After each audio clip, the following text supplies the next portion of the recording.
Chers compatriotes, chers enfants du Bénin, plus que jamais debout. De plus en plus, l'horizon s'éclaircit et les masques tombent. Nous sommes à 2 doigts de vaincre la fatalité et le bout du tunnel point. Tous les pièges et les manigances les plus sordides n'ont pas eu raison du vénard Talon. J'ose croire que vraiment une main invisible gouverne, conduit et dirige ce pays. Patrice Talon, par sa force, ne saurait éviter tant de complots, de conspirations et d'adversités. Seul contre cette flopée de censure, de prédateurs, de fauves et de sorciers politicards, cela ne va pas de soi. Même souffrant, on prie, on intercède pour demander la mort du président. Les injures n'y ont rien pu. Les provocations se sont révélées infructueuses. Les invectives les plus tenaces sont passées sans succès. L'intoxication a atteint son point culminant sans affecter ni entamer l'ardeur et la détermination du peuple. On a marché contre le peuple.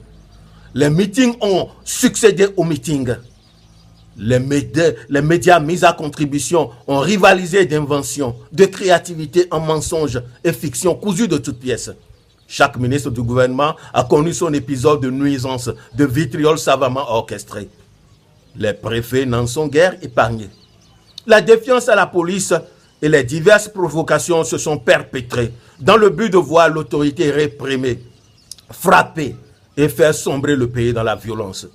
D'autres plans de sabotage se sont révélés nuls et sans effet à la grande déception de leurs commanditaires. On veut voir la main de Talon tachée de sang. Mais niet, Dieu était là. Il nous a évité le piège, le complot, la conspiration.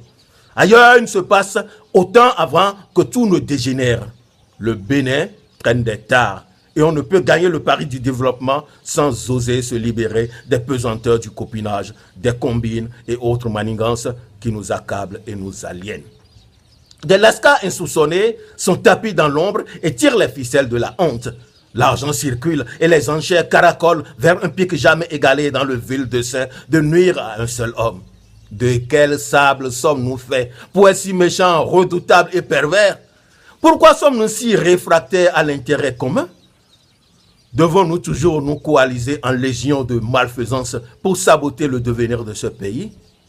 Le mal n'aura plus jamais le dessus sur le bien au Bénin. L'ennemi, à court d'imagination, est accablé de honte. Le peuple tient bon et porte son leader. Le combat final tire vers sa fin. C'est pourquoi la tension est à son comble et que les esprits malins s'échauffent. Faire circuler tant d'argent pour rien? Manipuler le peuple à cette enseigne sans faire courber l'échine aux réformes en cours? Voilà toute la déception des ennemis du peuple. Nous n'envisageons de victoire sur personne, car c'est notre Bénin à nous tous. La mentalité commune a été pervertie. Chemin faisant, beaucoup comprendront le tort qu'ils se font, car, dit Socrate, nul ne fait le mal volontairement. Leur prise de conscience sera tardive, mais ne vaudra-t-il pas tard que jamais?